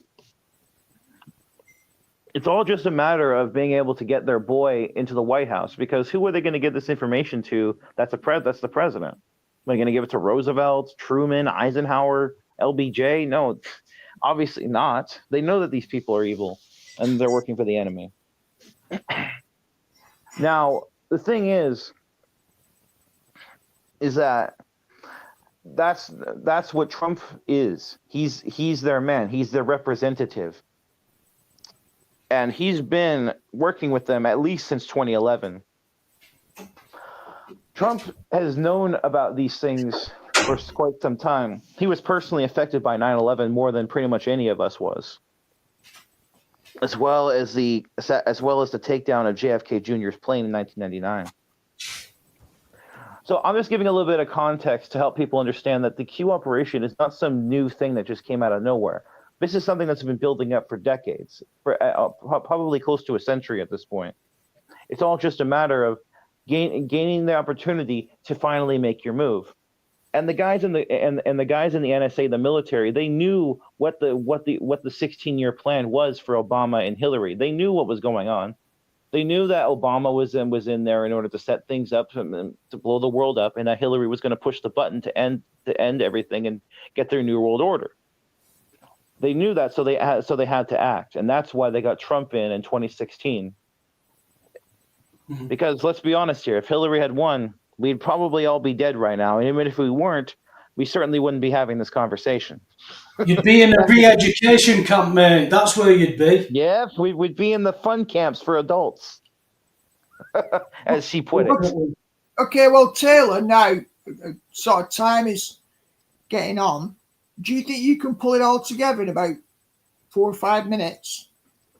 Okay. So I'll talk about. So I'll mention things to expect. Number one, as I already mentioned, the release of all the remaining Kennedy files, as well as RFK and MLK. Now this should be. Now I'm particularly curious as to how much information that these files will have. We should also see going forward. I don't know if it will be in the next few months or the next couple of years, but we'll have the reveal of 9/11. We'll get the full disclosure on 9/11. That they promise that's coming. And Trump in particular has promised this many times. As far as the the cultural degradation around Europe and around the world, that's going to be more of a long-term thing, because as you know, culture is something that takes a while in order to change, and unfortunately, it's going to be even more difficult to do that than it was taking down the deep state, because people are become so libtarded and so far to the left that there needs to be a huge psychological event in order to fix things, and that will probably take time. Other things to expect, though, is we'll definitely see the execution, the trials and executions of these bastards like Fauci, Clinton, Obama, Bush, Merkel, etc. All of these deep state actors will all be all be taken care of. But, And I feel they already are they- have. sorry for interrupting, mate. Are they not going to be killing copies of the originals? Because you said those were already dead. So are we going to see Yeah. show trials? Is that what you mean? Yeah, we're going to be shown optic trials in order to because here's the thing. If whether the real actors, whether the real Hillary or the real Obama is dead or not. Now I know now we know that the real Hillary is dead and that the real Biden is dead. We've Right. been told that optically by Trump many times. But as for other people like Bill Gates or Fauci or Bush or Obama, etc., whether they're in Gitmo or they've been executed doesn't really matter, because at the end of the day, we're going to be seeing a public trial and execution for crimes against humanity to these people, and whether it's their stand-in or the actual real person doesn't really matter, because the deed is being done. And I should also mention, just for future reference, is that some lower level individuals might not necessarily be executed or trialed, but instead have their character and their assets seized, like Elon Musk. Because if you've built up such a reputation with the public of being such a heroic figure or a loved figure, it's not always better to fight that image and to kill them off, but rather to seize it and use it to your own advantage. Again, they did that. That's exactly what they did with Elon Musk. Instead of saying he's a criminal, they just took him out using Executive Order 13818. They took him out, stole his money, and stole his character, and now he's being used as a weapon for them, for Trump and the far right. Okay, So, Taylor, right? Okay, so I'm just looking at the time. So obviously we'll continue next week, but I would like to ask you one last question, which is a burning question, I think, for a lot of people before we sort of start to tie it all together, because we can come back to this next week in your next report. What do you make of this? Was it a Black Hawk helicopter in the crash with the plane? Do you have any intel or any view on what actually went on there? Because something similar happened before COVID, didn't it, with a helicopter before the whole mask mandates and the COVID thing kicking in. Some people were saying it was operated manually by a drone, that you can operate these helicopters now like drones. Do you have any intel on that and where that came from? well, I definitely have some. I definitely have some feelings on this. Somebody posted a 20-second or so clip on TikTok showing that it would be that under normal circumstances it's completely impossible for a Black Hawk helicopter to crash into an airplane like that, because they have so much view. They can see everything coming from miles and miles and miles away. There's no chance. It's like the idea of some random accident of a pilot slamming into the Twin Towers on 9/11. Yeah. It's the same idea of that. Now, as for what the point of this is what we like to this is what we in the Anon movement like to call something that we give the 72-hour rule. We give it a little bit of time in order to get some more information, and then we judge it based off of the comms we get and the aftermath of what comes out of it. Now, as for my immediate thoughts on it, is that I don't know what exactly, I don't know for sure what the purpose of this is, although I will definitely say that it's likely that it's to have a optical replay of the thing you just mentioned, the helicopter that went down just prior to the COVID thing. Yeah. Because if you notice, they're trying to hype up another disease currently. Yeah, saying exactly. That this is, yeah, so so what they're doing is they're going to redo the COVID psyop, but this time, but this time reveal it for the public to see, because they know that the public won't put up with this shit a second time. So this is the way that we indict people like Tony Fauci and Bill Gates and all these others, is that we have to reenact the event, but this time we catch them in the act in order for the people to wake up and realize that this whole mask stuff is just bullshit. So that's where we're going with this. So no, we're not going to be locked down again. We're not going to be put in masks or any of that nonsense again. While we're on the subject of planes, there was also a plane crash in Philadelphia. Now I've seen the footage of that. There's not much of a plane there, considering I know it was only a light aircraft, but it looks like what you'd see as a drone strike in the Middle East. It looks like that kind of damage, and it's not difficult to understand that we don't know. We're being told that that's what it is, but we don't know. It's interesting because one of my friends has watched the. I don't know if you're aware of it over there, Taylor, but there was a documentary with Colin Firth in it about Lockerbie, the Lockerbie bombing in 1988. Now, when that plane blew up over Lockerbie, people said that people who were outside who witnessed that watched bodies fall and land like that. They saw baggage, they saw suitcases, they saw engines, wings, the whole cockpit. Now that was exploded, right?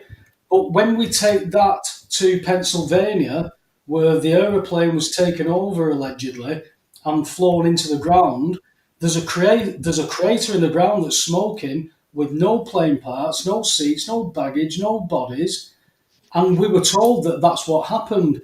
This is where the narrative can easily sway all the people. That's why when people normally say, no, that's conspiracy theory. Too many people have to be involved. People will talk. It's very easy, Taylor. And you work hard, you pay your bills in a debt-based economy. Everybody does it. That's how easy it is. Every dictator you can name only ever said, give me the children, one generation of kids, and then that generation of kids will teach their kids what they've been taught, and so on and so on and so on. In Europe, we had 2 world wars that decimated everybody, and we've got this new education system that teaches us everything. So everything we've been taught is littered with lies. To look at these things, I mean, people who aren't conspiracy theorists saw 9/11 and just a common sense went, there's something not right with that. Even if they don't go and research it and things like that, they knew there was something wrong, but many people didn't have time, weren't interested because it didn't directly affect them. But then one of my mates, 10 years down the line, he had a couple of hours spare. He just looked at a documentary. And it was really strange because when he says, hey, I watched a documentary on 9/11, I thought, oh, here we go. I'm going to have to listen to him calling me a nutter because the BBC told him that it didn't happen like that. And he basically just went, how did they get away with that? Because he watched one documentary that asked good questions. And that's all I can say is about all of this stuff, Taylor. Everything you're talking about, everything we ever speak about, Bible, everything. Ask questions. Don't come from an opinion that I know is going to be based on untruths, because all our life is. Everything we've been taught is full of untruths, but it's littered with truth. You have to discern all that. Many people don't want to bother. Some people just get put into the way of things, and it brings you to your knees. You know, I'm very happy and proud to tell you the walk that I've done and the information I've learned. Anybody can come and debate me on the information I've learned, but don't come and call me names. Come and tell me why I'm wrong. Come and show me why I'm wrong, and then we can learn together. Iron sharpens iron. But I haven't got that. I've got people who pretend to be thinkers, who can talk about Illuminati and things like that, but they don't want to join all this stuff together. The point to me and Alex starting this show, as we said, if there's only me and Alex, we always knew there was a couple of mates who'd come and watch, but if that was all it was at least therapeutic for us to be talking about it, to get information out from in between us, because as Alex said, he never looked at the Book of Enoch. Not because he stayed away from it, he just never got round to it. But when he heard me saying things, he thought, I'll have a look at that. And then all of a sudden, there's a chapter of his book forming right in front of his face. So we've got to be open to all this. That's why we have you on the show, Taylor. It's easy to say, Taylor, you're a nutter. QAnon's done, it's all gone. The actors, you're a knobhead. We could do all that. But what's the point? We've got to take the information and see what comes of it. If it doesn't work out, it doesn't work out. But what if it does? What if you're right about everything, Taylor? We've got to hold that in one aspect. We've got to put it there and see what happens. I think it was Michael who said in the chat earlier that it's fine to say all this stuff, but actions speak louder than words. That's why you're coming on here, because you're going to tell us the actions that happen every week. So, Yeah. Is there anything you've got to say in closing, mate? Well, I will say, you were talking about how the kids are being taught the propaganda ever since the World Wars and as you know, that's because of UNESCO, from the UN, the United Nations Education something. That's that's been promised to be shut down as well. So bye bye UNESCO, bye bye Department of Education. That crap's going to be going bye bye very, very soon. So look forward to that. We're not going to be having the little kids be taught to hate being white, hate white people, or to think that they're the opposite gender, or to think that black people are, this race of people that are discriminated against, and all this other BS. All that crap is going to go bye bye very, very soon. So look forward to that. Good. Do you think you'll have your laptop back next week? I should, hopefully. I don't see why I shouldn't, and because I don't think it's going to be like something that's going to be difficult to fix. Not because it's not like the thing is broken. It sounds like just your processor fan. Probably, yeah. That's what I'm thinking too. It's probably just the fan. That's most likely. But yeah, I should hopefully have it back by next weekend, and then I'll have some stuff that I can show as well to back up my points.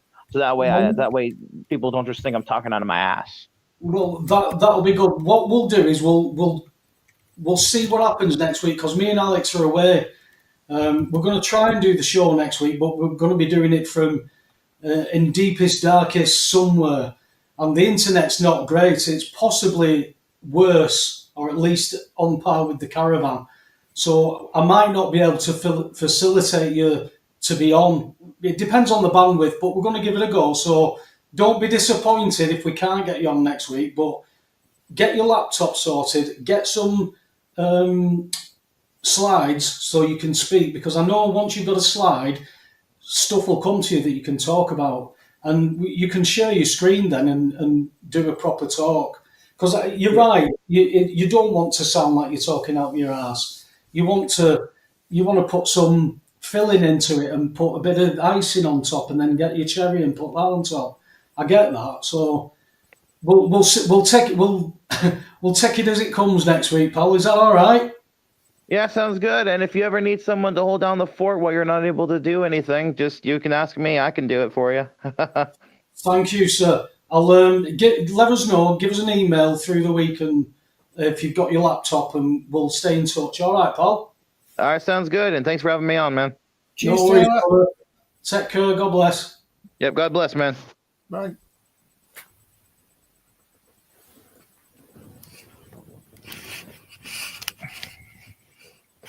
What do you reckon, Alex? Anything to say wrapping up? Well,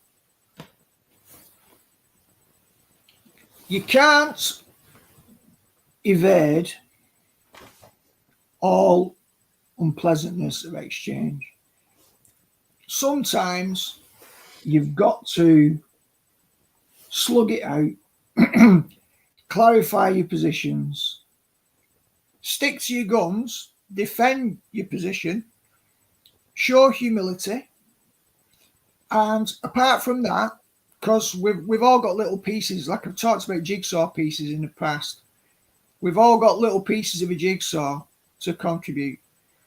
For example, most of us who watch, let's just use that word religiously every week, we participate, others watch, sometimes they participate. We're the two main participants, others participate in the chat. But Taylor comes on, and he comes on from America. We've developed a bit of a correspondence here, and regardless of what people's views are, as we said before, Taylor steps up and he gives us information. Yeah. So we are, in a sense, building a culture here based on voices and opinions. So it's always the same. If you don't say anything, right, we won't hear your voice. Now, if we don't hear your voice, we won't hear anything negative or positive. There'll be no conflict. It'll be nice and peaceable. No big deal. Just watch from the comfort of your screen. But if you say stuff, whoever you are, no matter what your opinion is, you put your head above the parapet. Now, it takes courage to do that. And the further you put your head above the parapet, the easier it is for people on the sidelines to take a pot shot at you. Now, we've got to be realistic about that. It happens. It happens on internet forums every day. It happens on YouTube channels every day. Sometimes YouTube shut people down because of it. Nobody really knows in the final court of appeal what the fully true legitimate position is. You can only turn up, use the platform to the best of your ability, not abuse the platform. Whichever vantage point you're on, whether you're the main presenter, whether it's your show, whether you're somebody just in the chat, it's a community, it's a culture, it's imperfect. As we would say, Paul, it's fallen, but it can be redeemed. We can do better as human beings by choice. And even if we're not very good at that, we can lay our hearts open, show vulnerability, humility, acknowledge that none of us are perfect, and let's all just leave it in the hands of the Almighty. Yeah? Amen. Amen. Very strange. I'll catch up with you in a sec, Paul. Fantastic. Thanks, Alex. No worries, bro. So we come to the end of the Webster report for this week. Very interesting chat. Great interactions in the chat room. Some good information come out. As Alex was saying then, this channel, we talk about things. I mean, it's my podcast, it's Alex's podcast. If we're not going to talk about the things that affected us and how we think other people could be affected from our knowledge and give them an advantage of at least an understanding, because there's so many people who feel lost in this society. But you know, when you come to our podcast and then expect us to not do what we do, it's just ridiculous. You know, you don't go to KFC, what amount of chicken there's in it, but you wouldn't go to KFC and ask for something that hasn't got Kentucky Fried Chicken related issues. You won't go and ask for a car radio at KFC, it's not there. And then standing in KFC and complaining that they don't sell car radios is just, well, it's tantamount to insanity, isn't it? So, again, if you like us, you like what we talk about and you're interested and you've got stuff to come and tell us, do that. If you don't like us, click, sling it. Sling your route. Not interested. Not interested in you stamping your feet, not interested in what issue you've got, and not interested in what you think our issues are. Do your own thing. It's that simple. But as we say every week, let's keep talking. And hopefully, God willing, we'll see you next week from an unknown secret location. All right, God bless.